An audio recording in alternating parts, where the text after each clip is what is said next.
as well across the county. Brilliant to hear from Ben Llewellyn. Further example, Gordon, of some of the top quality sporting talent that we have in Pembrokeshire, a European champion, and so modest as well about his achievements.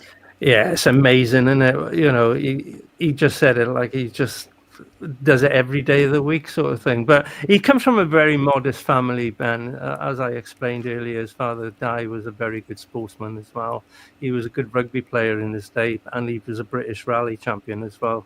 And, you know, he's got the real ethos of play hard, work hard, and drink hard, obviously. Yeah. But, you know, it's great to see Ben, because he missed out on the Olympics. Such bitter disappointment that was, because he was virtually in that team. And to have that taken away from him was a really hard knock. But he's come back stronger, and he's proved in this event by winning the European Championship that he's got the right credentials to go to the Olympics in a couple of years' time. With his determination and dedication, he's done well. Yeah, he really has, and we wish Ben all the best, and that would be amazing. And the Olympics 2028, first time in America, I think, since 1996, so it would be some Olympic Games to be involved in as well. So hopefully we'll be able to follow Ben's progress on the show, and we wish him luck as well, because that was absolutely brilliant achievement to become European champion. And again, Gordon and Tom, it does show Pembrokeshire as a county, we do punch above our weight. We've got a European champion in a sport that's played worldwide as well. That's something, isn't it?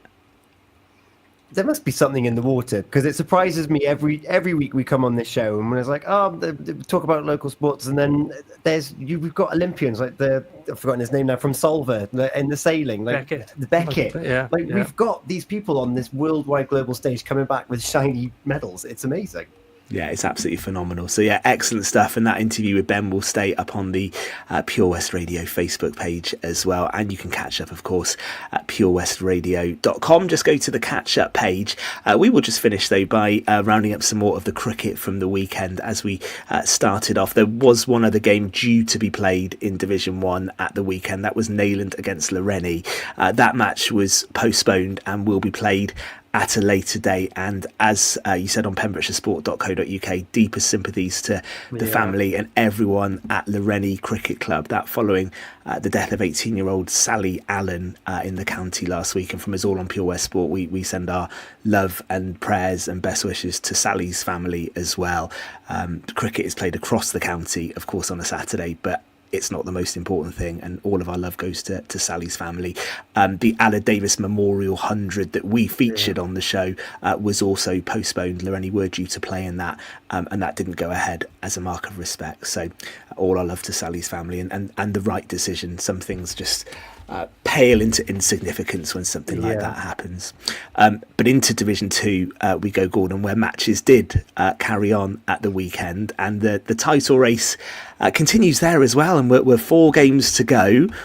St Ishmael's top the table. They are 7 points clear of Narberth, and the Division 2 title race historically is always quite interesting at this stage, isn't it? Oh, definitely. I mean, Tish got a decent win. I think Andrew Paul had an excellent game for them on Saturday. And, you know, they're going to be pushing to get straight back into Division 1 where they believe they belong. And they have got some cracking players down there, and they are going well. You know, Brennan Devnold is leading them from the front, but they've got the Paula boys there.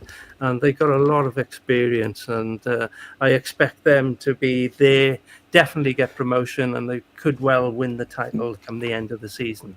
And actually, Gord, they held their nerve against Sleckford at the weekend as well, because they were only chasing 127. They only did it by 4 wickets as well. And there would have been some nerves, I think, because it's the business end, isn't it, now? Yeah, it's important. It becomes more important. And when you're batting or bowling and needing those wickets or needing those runs, the nerves play a big part in it. You have to keep your composure, and you know that your team is good enough, but you still have to provide the goods to get over the line. And Tish should be doing that regular this season, to be fair to them. And you know, when you're chasing something like 127 in your mind, it's just like one partnership, isn't it? One partnership gets us over the line, and that actually kind of what happened really for St Ishmael's.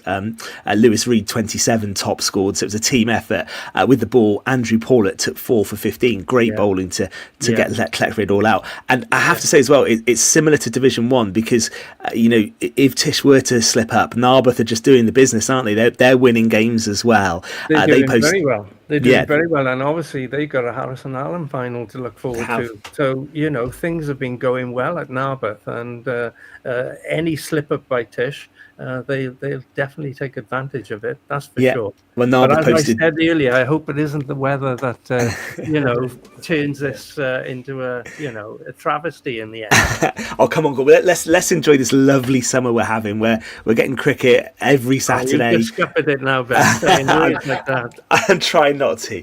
Narberth 225 for 8, batting first against Pembroke. Lewis House 61, Ben Quartermain 48. They are warming up for that Harrison Allen and keeping the pressure on Tish. You were at Hook, weren't you, Gordon, where you were hoping to see our very own Fraser Watson bat, but that didn't happen, did it? No? He was nowhere to be seen, Ben. He tells me he plays cricket on a Saturday afternoon. I thought I'd catch him out. So I went down to Hook, my old ground, to see whether Mr. Watson was involved in the 11 or 12. He may have been on the bench doing the scoring. He wasn't even there. So I don't know what he tells us every week about playing cricket for Llanrhian. I'm beginning to wonder whether that's ever happened, mate. He wasn't in the twos, was he, this weekend? I mean, they lost as well, actually. They lost against Pembroke. Who knows? Maybe he'll confirm that for us. But Hook actually won that quite convincingly in the end, didn't they? They were 225 for 6, and Llanrhian were all out for 70. Callum James, I think, with the performance of the weekend with the ball, he took 6 for 9 for Hook in that game. That's some figures, Gordon. They got some talented youngsters in that Hook side, and give them a few seasons, they'll definitely be in Division 1 and vying for top honours, I believe. It's just going to take a few years for him to get... You've got the Phelps brothers as well, the 3 Phelps brothers playing, and with a mixture. I mean, I played with Callum's dad, Keith, who was a very good bowler as well. So he's following in his father's footsteps, and Hook are going well. They might not win anything this season, but in the next few seasons, watch this space. Okay, pembrokeshiresport.co.uk has some great coverage from the weekend's cricket, of course. You can have a look at that. 4 games to go in the league. It's going to be an exciting finish, there's no doubt about that. Have a look as well at connectpembrokeshire.co.uk. They also have some really good coverage of all the weekend's cricket. Getting excited for that. But also, Gordon, we're in that time of the year now where football comes back, doesn't it? And it comes back with a vengeance with the pre-season tournaments. And actually, we start with Haverfordwest County because they have competitive action coming up on Saturday. The European adventure over, but they'll take on Newport City in the Nathaniel MG Cup. That game will be a 2:00 start at the Oggy Bridge Meadow. And after the build-up they've had with the 2 games with Floriana, but also the games they played in preparation for that, I think Haverfordwest will be raring to go. And from some respects, going out after playing 2 games in Europe mightn't be an awful thing in terms of the domestic season. Yeah, definitely, Ben. They probably needed a little break. They obviously would have loved to have been in the next round of the European qualifying. It didn't work out, but the league comes so quickly on the back of it as well. They haven't had much of a break at the end of the season, finishing third, at record-breaking 3rd place, going straight into Europe, playing out in Malta, playing at Parc y Scarlets. Great adventures. And, now they're playing in the Nathaniel Cup in the qualifying round against Newport City. And the season's going to be kicking off. They're at home as well. Hopefully they'll have a good crowd there to cheer them on Saturday. And obviously there will be, I would think Tony will have a blend of youngsters and more experienced players for this one, because the following week they got a tasty encounter with Penny Bont. At the beginning of the season, it's sort of straight into a cup match and then Penny Bont at home. But that's an exciting start, isn't it? I think actually you hit the ground running. I'm hopeful with that pre-season and with those European games and only having had the 2 that actually they'll be ready to go, I think, come the start of the season this time around, because it was tough last time after Europe. Oh yeah, they got into the next round. That's what really, a lot of players picked up knocks, and they weren't quite fresh for the start of the season because of that. But this time around, they have prepared. Tony said they prepared better, but I don't think he meant prepared better by getting out in the first round. But they prepared better. They're ready. They got a bigger squad, and they're ready for action. I'm a little bit concerned, I will say on here, that I think they're a little bit light in defence. We've lost some really top quality players. What's come in will do a job, but you're talking like Luke DeBone, Lee Jenkins. They are quality players, and it's going to be interesting to see how they cope over the next few weeks. I hope I'm proved wrong and they do very well and keep a few clean sheets and get a few W's. That's what we want. I don't think anyone would say that would be easy, though, replacing players of those quality. And you're not going to just be able to go out and bring in a player to replace Lee Jenkins, are you, or Tabone? But keep your ear to the ground, Gord. I think some Haverfordwest fans on social media are still hoping for some new additions to that squad. So you just wonder whether one or two spaces maybe before that season starts. Good luck to the Bluebirds. That's 2:00 on Saturday. Local football, and I'll run down some of the pre-season tournaments that are coming up. But Marty Jones, who presents on Pure West, he's having a busy pre-season reffing. So I follow him on Facebook, and he posts all the pre-season games that he refs, and it's good to see, actually. So thank you for that, Marty. He took charge in the John Gwilt Memorial, which was club legends from Goodwick United and Letterston taking part in that game. 90 minutes as well, so the legends had a full workout, and it was some match by all accounts. Goodwick won 6-5. Yeah, I mean, John Gwilt was a great player for both clubs there, to be honest with you, Ben, and he'd be sorely missed. But what a way to recognise, with him passing away and having a tournament, a game between the both clubs in his name. It's a great honour, and it's a great way of enjoying a day out. And I'm sure everybody had a few beers after the game and reminisced about John playing in his heyday. And they probably raised a bit of money for charity as well, because that's what a lot of these clubs do as well around the county, because they'll be coming up thick and fast, as you know now. Yeah, indeed. Let me just have a look at some of these games, because it's a great tradition, isn't it, in Pembrokeshire, the pre-season tournaments, and they have a slightly competitive edge as well, which is good for all the teams involved when you're playing for something. So let me just take you through some of them, and you can give us some thoughts, Gordon. So a week today is really when they all kick off. The Weaver Callan Memorial Cup will be Monday the 4th and Tuesday the 5th of August. Monks and Swifts, Penna Robbins, Hundleton and Pembroke Borough will play in that, with the final on Saturday the 9th of August. Yeah, that's one that's really close to my heart, Ben. Stevie Callan played in the same team as me at Pembroke Borough, and he was probably one of the most talented players that I ever played with in Pembrokeshire. He was top of the tree. How he didn't play as a professional is beyond my belief, because another player in the same team did play for Swansea City. But Callan didn't make it. But he died, I think it's at least 10 years ago now. He was only roughly 50 years of age. It was a shock to me and a shock around the county when he passed away. But again, his son Jamie Callan, and his sisters have brought this tournament in his name, and it's rather fitting that they're still continuing that to this day. And we all know Monkton Swifts, Penna Robbins. They've produced some great sides over the years. It'll be very competitive as well, with the borough involved as well. I mean, when he played, it was Welsh League football, and he played in the central defence there. So yeah, it's great. That'll be a great tournament. Yeah, I think, was it Stuart just left us a comment on the Facebook page. Exciting times with footy starting up, hopefully with no waterlogged pitches by September. Yeah, well, that's the worry, isn't it? No, what's the earliest we've ever had a game called off because of a waterlogged pitch? Can you remember? No, I can't. I don't think it was too early, to be honest with you. It wasn't like a ridiculous season. I'm sure it would have been November time. You'd hope so, wouldn't you? I bet you we've had an October game called off because it probably have. Yeah, I could see it. And where would it be? Solver, somewhere like that.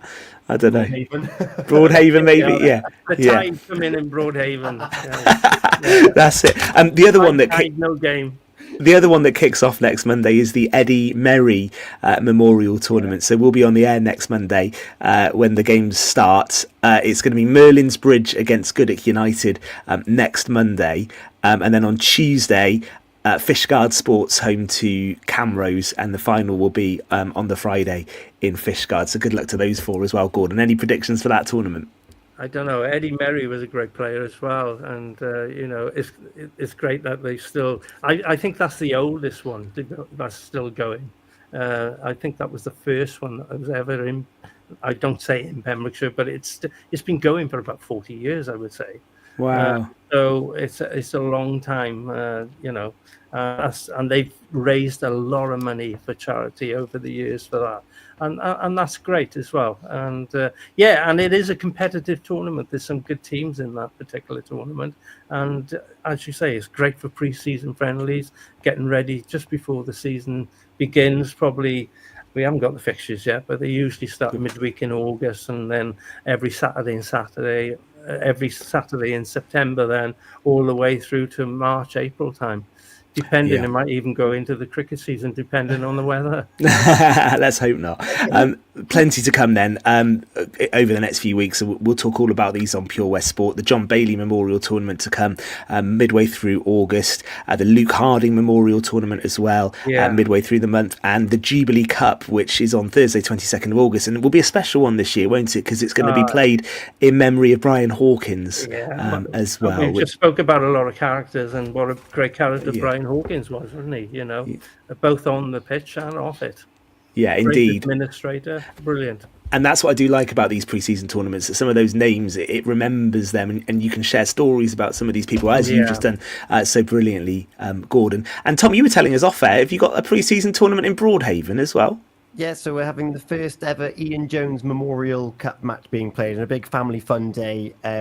Our current first team manager is his son, and both of his sons have played for Broadhaven since they were old enough to play, and he sadly passed away earlier this year. So they're having the first ever Ian Jones Memorial match in a couple of weeks' time, 2 weeks' time, I think. So that'll be a great day out and a lovely way to remember Ian. He was football mad, big Wolverhampton Wanderers fan. He was always there at every home game, so it'll be great to commemorate him. Yeah, it certainly will. Excellent to hear. And are you pre-season training yet, Tom? We have been pre-season training. We've had sandbags and relays and a lap around the village already.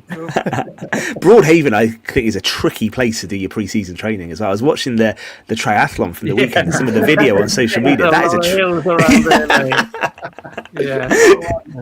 I've missed a few already, sadly. But I'm sure the others are going to be fighting fit. I was just trying to think, like across the county, where's the easiest and hardest places to do your pre-season training? I think Broadhaven would definitely be up there. That's a tricky one. I think somewhere like Merlin's Bridge probably quite easy in terms of how flat it is around Haverfordwest. That's not a bad one, is it? You go out towards Fishguard, few hills that way, Gord. Yeah, there definitely is. Go down to Lower Town and back up.